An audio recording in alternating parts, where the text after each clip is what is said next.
Assalamualaikum warahmatullahi wabarakatuh. Selamat pagi teman-teman semua.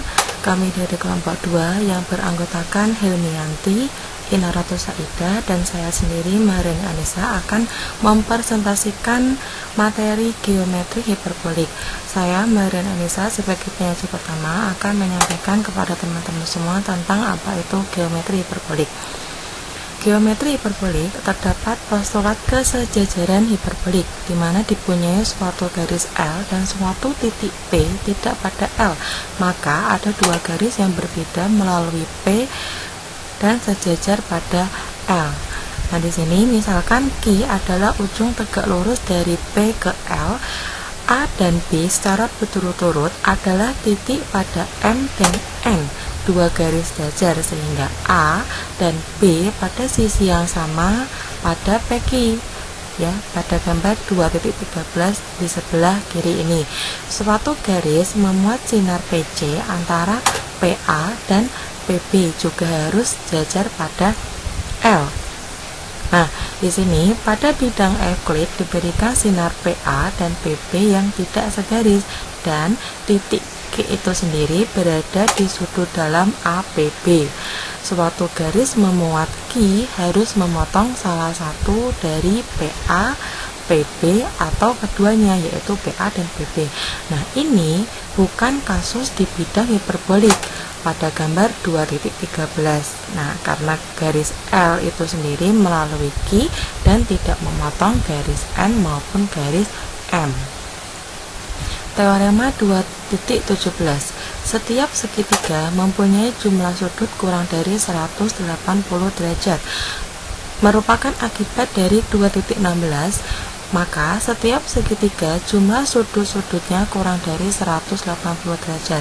Nah, di sini saya tampilkan akibat 2.16 yang berbunyi bahwa jika terdapat segitiga dengan sudut defek positif, maka semua segitiga mempunyai sudut defek yang positif. Akibat 2.16 ini berada di materi geometri netral, ya teman-teman. Nah, andaikan kita mempunyai garis L dan titik P yang tidak pada L. Nah, ini kita perhatikan gambar 2.14, ya, bahwa ada garis L dan titik P yang tidak berada pada L. Misalkan Q adalah ujung tegak lurus dari P ke L dan garis M, ya, di sini itu juga tegak lurus ke PQ pada P. Misalkan N itu adalah garis lain yang tegak lurus pada L melalui P dijamin oleh postulat kesejajaran hiperbolik. Dan andaikan PA, ya, ini adalah PA adalah sinar dari N, sehingga A antara M dan L, ya, jadi ini kan A itu berada di antara M dan L. Misalkan juga X, di sini X itu adalah titik pada M, sehingga X itu, ya, X itu dan A ini pada sisi yang sama pada PQ, ya. Misalkan sudut XPA adalah P dan sudut QPA adalah 90 derajat dikurangi P. Maka sudut QPB untuk suatu titik B pada L di kanan Q akan kurang dari sudut QPA. Jika kita dapat menemukan titik B pada L sehingga ukuran dari sudut QBP kurang dari P, maka jumlah sudut dari segitiga QBP akan kurang dari 90 derajat ditambah 90 derajat dikurangi P dan ditambah P, atau bisa juga kita bilang bahwa segitiga QBP itu kurang dari 180 derajat seperti apa yang kita inginkan. Untuk melakukan itu, kita memilih titik B aksen pada L, ya, ini adalah B aksen pada L di kanan Q, sehingga Q B aksen itu kongruen dengan PQ. Segitiga QPB aksen, ya, QPB aksen itu adalah segitiga siku-siku di Q, ya, dan dia sama kaki, sehingga sudut QB aksen P itu paling besar 45 derajat. Jika kita memilih B double aksen di kanan B aksen, ya, pada L, sehingga B aksen B double aksen itu kongruen dengan PB aksen.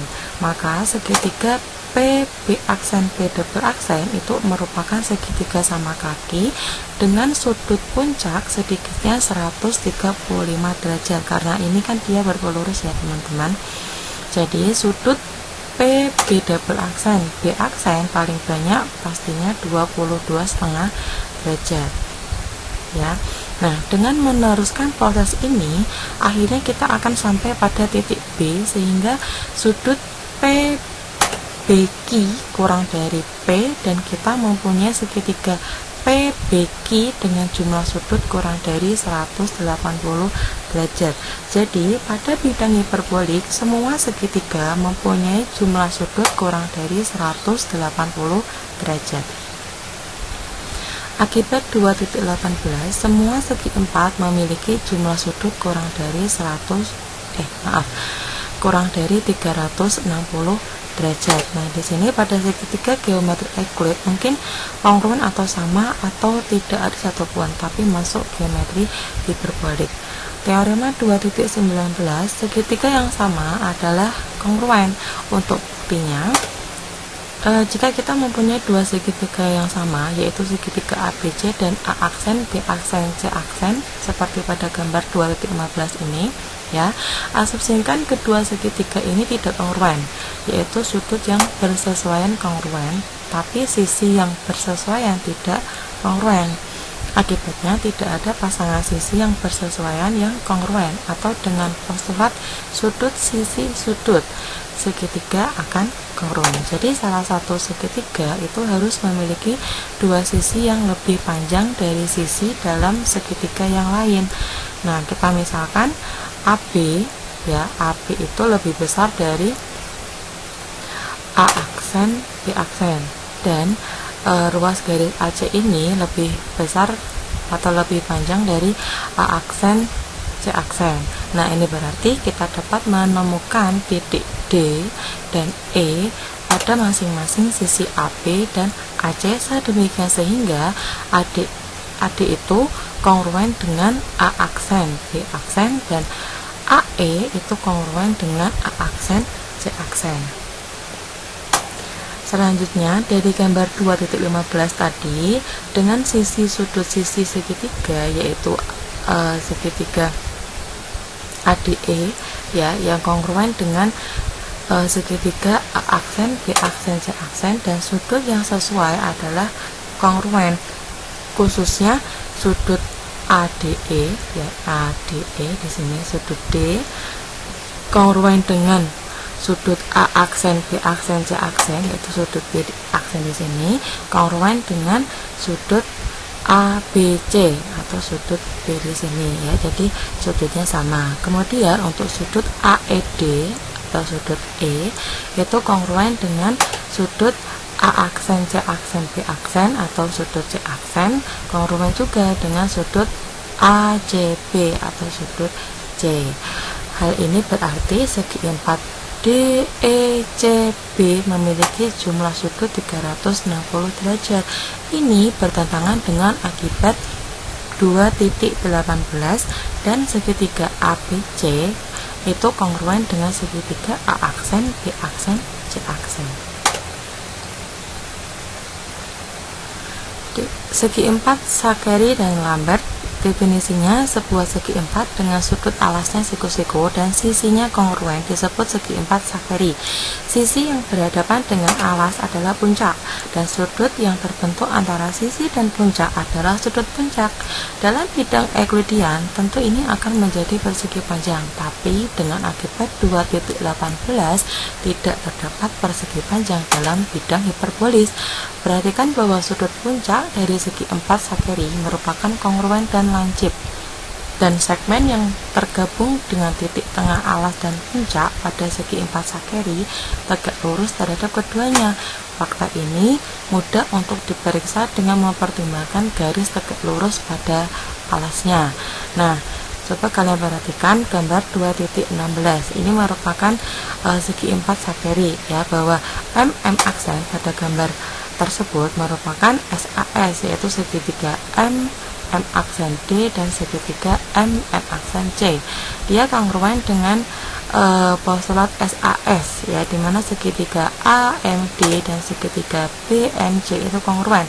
Ini menunjukkan bahwa M adalah titik tengah dan tegak lurus terhadap sisi AB, dan juga sudut DAM dan sudut CBM itu kongruen. Teorema 2.20 diberikan segi 4 ABCD dengan sudut siku-siku di C dan D, maka sisi AD lebih besar dari BC jika sudut ABC lebih besar dari sudut BAD. Nah, ini adalah gambarnya ya. Akibat langsung dari hal ini adalah bahwa ruas yang menghubungkan titik tengah ke titik puncak dan alas segi 4 sakeri lebih pendek daripada sisi-sisinya. Kita juga tahu bahwa ruas ini adalah satu-satunya ruas yang tegak lurus dengan alas dan puncak, yaitu sisi BC. Jika ada yang lain, maka kita akan memiliki persegi panjang. Teorema 2.21, segi 4 yang menghubungkan titik tengah dari puncak dan alas sebuah segi 4 sakeri lebih pendek dari sisi dan merupakan segmen unik yang tegak lurus ke puncak dan alasnya. Nah, kita akan buktikan bahwa garis yang menghubungkan titik-titik tengah dari sisi atas segi 4 sakeri adalah tegak lurus terhadap keduanya. Ini adalah gambarnya ya. Misalkan F adalah titik tengah CD dan E titik tengah AB. Karena F dan E titik tengah, maka DF itu sama dengan FC, AE sama dengan EB, dan AD sama dengan BC. Coba sekarang kalian perhatikan segitiga ADE dan segitiga BEC ya. Nah, AE itu kongruen dengan BE, alasannya E titik tengah. AD kongruen dengan BC, alasannya karena sakeri. Sudut DAE kongruen dengan sudut EBC, alasannya karena sakeri. Nah, jadi segitiga ADE itu kongruen dengan segitiga BEC dengan postulat SAS. Akibatnya DE itu kongruen dengan EC, sudut 1 kongruen dengan sudut 7, dan sudut 3 kongruen dengan sudut 5. Yang kedua, perhatikan segitiga ADE ya, yaitu yang merah ini dengan segitiga CEF. Ini ya, yang ungu. DE itu kongruen dengan EC, itu sudah dibuktikan di nomor 1 ya. Kemudian EF itu kongruen dengan EF karena dia berimpit. Kemudian FD itu kongruen dengan FC karena F titik tengah dari DC. Jadi segitiga ADE kongruen dengan segitiga CEF dengan postulat sisi. Akibatnya sudut 4 kongruen dengan sudut 6, sudut 2 kongruen dengan sudut 8, sudut 9 kongruen dengan sudut 10. Dari 1 dan 2 diperoleh besarnya sudut 3 ditambah besarnya sudut 4 sama dengan besarnya sudut 5 ditambah besarnya sudut 6. Jadi besarnya sudut AEF sama dengan besarnya sudut BEF atau sudut AEF sama dengan sudut BEF. Karena besarnya sudut AEF ditambah besarnya sudut BEF sama dengan 180 derajat atau dia berpelurus, dan sudut AEF itu kongruen dengan sudut BEF, maka besarnya sudut AEF kongruen dengan besarnya sudut BEF yaitu 90 derajat. Jadi EF itu tegak lurus dengan AB karena EF adalah garis yang menghubungkan titik-titik tengah dari sisi atas dan sisi alas segi 4 sakeri. Dari 2 diperoleh sudut 9 kongruen dengan sudut 10 atau sudut DEF kongruen dengan sudut CFE. Karena besarnya sudut DEF dijumlahkan dengan besarnya sudut CFE yaitu 180 derajat atau berpelurus, dan sudut DEF kongruen dengan sudut CFE, maka besarnya sudut DEF itu sama dengan besarnya sudut CFE yaitu 90 derajat. Jadi EF tegak lurus dengan CD karena EF adalah garis yang menghubungkan titik-titik tengah dari sisi atas dan sisi alas segi 4 sakeri, sehingga terbuktilah teorema tersebut. Selanjutnya akan diteruskan dengan teman saya penyaji 2 yaitu Hilmianti. Dari saya terima kasih. Saya persilakan kepada saudari Hilmianti. Teorema 2.22, jika garis L dan L aksen adalah garis berbeda yang sejajar, maka himpunan titik pada L yang berjarak sama dari L aksen memuat paling banyak 2 titik. Buktinya, diberikan dua garis sejajar, L dan L aksen, anggap bahwa titik A, B, dan C yang berbeda terletak pada L dan berjarak sama dari L aksen. Dapat kita lihat pada gambar 2.18. Misalkan A aksen, B aksen, C aksen adalah kaki yang tegak lurus dari titik yang bersesuaian ke L aksen.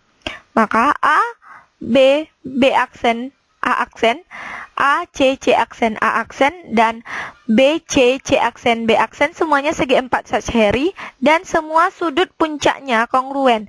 Jadi sudut A, B, B aksen, dan C, B, B aksen adalah sudut pelurus yang kongruen, sehingga pernyataan itu benar. Tapi kita tahu itu sudut lancip. Jadi, terdapat kontradiksi dan himpunan titik-titik pada L yang berjarak sama dari L aksen memuat kurang dari 3 titik. Teorema 2.23, jika L dan L aksen adalah garis berbeda yang sejajar di mana ada 2 titik A dan B di L berjarak sama pada L aksen, maka L dan L aksen memiliki segmen tegak lurus yang sama, yaitu segmen terpendek dari L ke L aksen. Buktinya, misalkan A dan B berada di L yang berjarak sama dari L aksen, dan misalkan A aksen dan B aksen adalah kaki tegak lurus dari A dan B untuk L aksen. Dapat kita lihat pada gambar 2.19 adanya garis tegak lurus berdasarkan teorema 2.21 untuk menunjukkan bahwa garis tegak lurus merupakan jarak terpendek antara L dan L aksen. Kita pilih sembarang titik C pada L, dan misalkan C aksen menjadi kaki yang tegak lurus dari C ke L aksen. Jadi M aksen, C aksen C adalah segi 4 Lambert, dan dengan teorema 2.20 sisi C aksen lebih besar dari sisi M aksen. Teorema 2.24, jika garis L dan L aksen memiliki segmen garis tegak lurus persekutuan M aksen dengan M pada L dan M aksen di L aksen, maka L sejajar dengan L aksen. M aksen adalah satu-satunya segmen garis tegak lurus terhadap kedua L dan L aksen. Dan jika A dan B terletak pada L sedemikian sehingga M adalah titik tengah segmen AB, maka A dan B berjarak sama dengan L aksen. Buktinya, kita tahu bahwa jika L dan L aksen memiliki garis tegak lurus persekutuan yaitu M aksen, maka L sejajar dengan L aksen berdasarkan teorema 2.21. Kita juga tahu bahwa M aksen itu tunggal. Karena jika tidak, nanti kita akan memiliki persegi panjang. Akan ditunjukkan bahwa A dan B berjarak sama dengan L aksen. Seperti dapat dilihat pada gambar 2.20, dengan postulat sudut sisi segitiga A M aksen dan B M aksen kongruen, dan dengan postulat sudut sisi segitiga A aksen M aksen dan B aksen M aksen adalah kongruen. Jadi segmen A aksen dan B aksen kongruen. Teorema 2.25, diberikan garis L dan L aksen memiliki garis tegak lurus persekutuan M aksen jika titik A dan B berada di L sedemikian sehingga MB lebih dari MA, maka A lebih dekat dengan L aksen daripada B. Buktinya, diberikan situasi yang dinyatakan jika A antara M dan B, misalkan A aksen dan B aksen menjadi kaki tegak lurus dari A dan B untuk L aksen, dan pertimbangkan segi 4 Sacheri A, B, B aksen pada gambar 2.21 ini, kita tahu bahwa sudut M, A aksen dan A, B, B aksen adalah sudut lancip. Jadi A aksen, A, B adalah sudut tumpul, oleh karena itu lebih besar dari A, B aksen dengan teorema 2.22. Sisi B aksen lebih besar dari A aksen. Dan B lebih jauh dari L aksen daripada A. Jika M adalah antara A dan B, maka ada titik tunggal C pada segmen MB, sedemikian sehingga M adalah titik tengah segmen AC, Misalkan C aksen menjadi kaki tegak lurus dari C ke L aksen, terapkan teorema 2.22 untuk segi 4C, B aksen, C aksen, dan faktanya bahwa C aksen kongruen dengan A aksen. Jadi, dua garis saling tegak lurus yang berlawanan di kedua arah, kita definisikan garis seperti itu menjadi definisi dua garis yang memiliki sebuah garis tegak lurus persekutuan dikatakan saling sejajar divergen. Hal ini juga biasanya dilakukan untuk garis yang disebutkan ultraparalel atau super paralel. Sebuah garis intuitif, garis ultraparalel ditunjukkan pada gambar 2.22. Teorema 2.26, jika dua garis dipotong oleh garis melintang transversal sehingga sudut dalam berseberangan kongruen, maka garisnya adalah sejajar. Buktinya, kita ingat kembali bahwa dua garis dalam bidang yang sama dikatakan sejajar jika garis tersebut tidak bertemu. Misalkan, garis transversal membagi dua garis L, M pada titik A, sehingga B membentuk pasangan sudut interior dalam berseberangan sudut 1 dan sudut 2 yang sama besar, dan misalkan L dan M tidak sejajar, maka L dan M akan bertemu di titik C yang membentuk segitiga ABC. C terletak pada satu sisi AB atau pada sisi lainnya. Untuk kasus lainnya, sudut eksterior segitiga ABC sama dengan sudut interior terpencil. Misalkan, jika C pada sisi AB yang sama dengan sudut 2, maka sudut eksterior sudut 1 sama dengan sudut interior terpencil. Hal ini kontradiksi dengan teorema sebelumnya, yaitu sudut eksterior segitiga akan lebih besar daripada sudut interior terpencil manapun. Oleh karena itu, L dan M sejajar.